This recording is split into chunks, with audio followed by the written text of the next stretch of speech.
The air in the bustling hospital wings always felt charged, a mix of quiet urgency and the faint scent of disinfectant. For Eleanor Vance, head of the hospital's administrative staff, it was the backdrop to a life dedicated to efficiency and order. Eleanor was a woman who prided herself on her sharp mind, her ability to make difficult decisions swiftly, and her unwavering belief in meritocracy. The hospital was a complex organism, and she was the conductor, ensuring every department hummed with productivity. News travels fast in a hospital, whispers echoing down corridors like the distant wail of a siren. The latest buzz revolved around a coveted promotion, the head of patient services. It was a crucial role, overseeing the entire patient experience, from admission to discharge. The position required not only administrative prowess, but also a deep understanding of compassion and care. Qualities Eleanor knew were vital, though sometimes hard to measure on a spreadsheet. Several candidates vied for the role, all highly qualified on paper, seasoned administrators, department heads with impressive track records. Eleanor reviewed their files meticulously, each resume a testament to years of dedication and skill. It was a tough choice, and the weight of it settled on her shoulders. The hospital was also gearing up for its centennial celebration, a major event planned to honor 100 years of service to the community. There would be a gala dinner, speeches, and a chance to showcase the hospital's achievements. Eleanor, as usual, was at the helm of the planning committee, ensuring every detail, from the floral arrangements to the seating chart, was perfect. She decided the Centennial Gala would be the ideal venue to announce the new head of patient services. It would add a touch of ceremony to the appointment and highlight the importance of the role. She gathered her administrative staff for a brief meeting, announcing that the decision had been made and the name would be revealed at the gala. The news rippled through the hospital, heightening the already palpable tension. The next few weeks became a quiet battleground of performance, with everyone striving to impress Eleanor, hoping to catch her eye. Amidst this heightened competition, a new face appeared in the hospital corridors. Maria, the new cleaning lady. She was a quiet woman, with kind eyes and hands that were rarely still. Her movements were careful, almost hesitant, as she pushed her cleaning cart down the gleaming hallways. She seemed a little overwhelmed by the sheer size and complexity of the hospital, often stopping to consult her small map or apologize softly if she bumped into someone. One particularly busy morning, Maria was polishing the floor in a crowded waiting area. Juggling her bucket and mop, she tripped over her own feet, sending soapy water splashing across the tiles. Several hurried doctors and nurses, rushing to their duties, had to swerve to avoid the mess. A few tutted impatiently, and one young doctor, clearly stressed, muttered something under his breath about her clumsiness. Maria's face flushed with embarrassment as she scrambled to clean up the spill. A kind-faced nurse, known for her gentle demeanor, immediately stepped forward to help. It was Nurse Emily. She knelt beside Maria, helping her mop up the water, offering a small, comforting smile. "Don't you worry, dear," Emily said softly. "Accidents happen. Are you all right?" Maria, flustered but grateful, nodded and mumbled her thanks, eager to finish and disappear. The hospital cafeteria, usually a noisy hub of activity, also offered glimpses into the staff's behavior. Trays were often left piled high, spills ignored, napkins discarded carelessly. Emily, ever mindful of others, would sometimes gently suggest tidying up. "Maybe we could all rinse our mugs after coffee," she'd propose quietly, but her suggestions were often met with indifference or a dismissive wave. "That's what Maria is for, isn't it?" One technician scoffed, not unkindly, but without thought. Maria saw it all, the casual disregard, the sense that her work was invisible, unimportant. It stung, but she continued her duties with quiet dignity, finding solace in the small moments of kindness, like Emily's smile or a brief, appreciative nod from a grateful patient's family member. The closer they got to the Centennial Gala, the more intense the atmosphere became. Some candidates for the head of patient services role engaged in subtle rivalries, jockeying for position, trying to outshine each other. There were whispers, rumors, even a few instances of passive-aggressive behavior.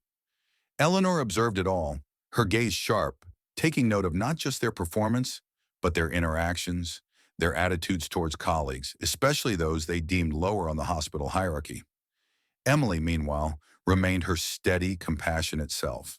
She didn't engage in the competition, didn't try to draw attention to herself. She simply did her job with quiet excellence, treating every patient with the same warmth and respect, offering a helping hand to colleagues, and always acknowledging Maria with a friendly greeting or a kind word. The night of the Centennial Gala arrived. The ballroom was magnificent, decorated with elegance and style, a far cry from the sterile hospital corridors. The staff, dressed in their finest attire, buzzed with anticipation, the air thick with excitement and nervous energy. Everyone was wondering who would be announced as the new head of patient services.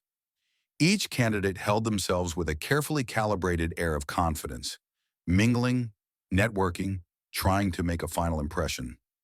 Eleanor stood on the stage, the microphone in her hand, her face serious amidst the celebratory atmosphere. She surveyed the expectant crowd, her gaze sweeping over the faces that had been under her scrutiny for weeks. "Good evening, everyone," she began, her voice clear and strong. "Welcome to our centennial celebration. As you know, tonight is not just about honoring our past, but about looking towards our future. And part of that future is the leadership of our patient services department." A hush fell over the room, every eye fixed on Eleanor. "I have spent the last few weeks reviewing applications, observing your work, and making a very difficult decision," she continued. "Every candidate was highly qualified, on paper. But a leader, especially in a place like this, needs more than just qualifications. They need character, they need compassion, they need to understand that every single person in this hospital, from the chief surgeon to the newest member of our cleaning staff, plays a vital role in providing the best possible care for our patients." She paused, letting her words sink in. Whispers rippled through the crowd, a sense of unease stirring. What was she talking about? "To assist me in this difficult decision," Eleanor announced, her voice carrying across the ballroom, "I enlisted the help of someone who could observe the true character of our staff, someone who was present in the quiet moments when no one thought they were being watched." She turned and extended a hand towards the side of the stage. "Maria, please come forward." A collective gasp swept through the room. All eyes turned towards the back, where Maria, the cleaning lady, dressed in a simple but elegant dress that looked unfamiliar, was walking slowly toward the stage. She looked nervous, her hands clasped tightly, but there was a quiet dignity about her. Maria reached the stage and stood beside Eleanor. Eleanor turned back to the astonished crowd. "Maria," Eleanor explained, her voice warm, "is not simply our cleaning lady. She is a highly respected consultant in organizational behavior and staff development who agreed to work undercover within our hospital for the past month. Her task was to observe, to listen, and to report back to me on the true dynamics of our workplace, the unspoken interactions, the level of respect and collaboration among our staff." The revelation landed like a bombshell. Faces in the crowd paled. Muted murmurs spread through the room as employees exchanged shocked glances, many clearly recalling moments of impatience, dismissal, or outright rudeness towards Maria. Eleanor waited for the shock to subside before continuing. "Based on Maria's observations and reports," she said, her gaze steady, "one person consistently demonstrated the qualities I believe are essential for the head of patient services. Not someone seeking recognition, not someone vying for power, but someone who showed genuine kindness, respect, and care for others, regardless of their position. Someone who consistently treated everyone with dignity, who offered help when needed, and who embodied the true spirit of service that this hospital was founded upon." She paused, the silence in the room absolute. Every heart pounded with anticipation. "The new head of patient services," Eleanor announced, her voice ringing with conviction, "is Nurse Emily." Another wave of surprise, though perhaps less stunned than the first, swept through the room. Emily, standing quietly near the back, gasped, her hand flying to her mouth. Her eyes filled with tears as she slowly made her way to the stage, a mixture of shock and profound humility on her face. Eleanor greeted Emily with a warm smile and a handshake. "Emily," she said, her voice filled with genuine respect, "your quiet compassion, your unwavering kindness, and your dedication to treating every person with respect shone brighter than any resume or performance report. You are the heart of this hospital, and you will be an extraordinary leader. Maria stepped forward and embraced Emily, whispering, "Congratulations." Emily, tears still flowing, hugged her back, a silent acknowledgement of the unexpected bond forged in the quiet moments of the hospital corridors. The applause that followed was heartfelt, a mixture of genuine support for Emily, and perhaps, for some, a sense of shame in a dawning realization. The lesson was clear. True leadership wasn't just about authority or achievement. It was about character, about how you treated people when you thought no one was watching, about recognizing the value and dignity in every human being, regardless of their role. The rest of the gala had a different feel. A sense of humility had settled over many. Conversations were quieter, more reflective. Several employees approached Emily to offer sincere congratulations, some with a hint of apology in their eyes, implicitly acknowledging their past oversights. In the days and weeks that followed, the revelation about Maria and the choice of Emily had a ripple effect throughout the hospital. The cafeteria became noticeably tidier. There was a new sense of camaraderie, a greater awareness of treating cleaning staff, porters, and support staff with respect. The hallways, once battlegrounds of ambition, felt softer, more collaborative. Emily embraced her new role with the same quiet dedication and compassion she had always shown. She led not with demands, but with example, fostering a culture of empathy and mutual respect. She never forgot where she came from, always taking the time to speak to staff at every level, her door always open. Eleanor observed these changes with a deep sense of satisfaction.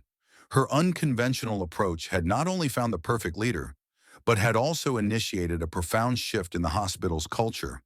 The story of the cleaning lady, who was actually a consultant, and the quiet nurse who became a leader, became a legend within the hospital, a constant reminder that true value and leadership are often found in the most unexpected places, and that how we treat others is the truest measure of our character.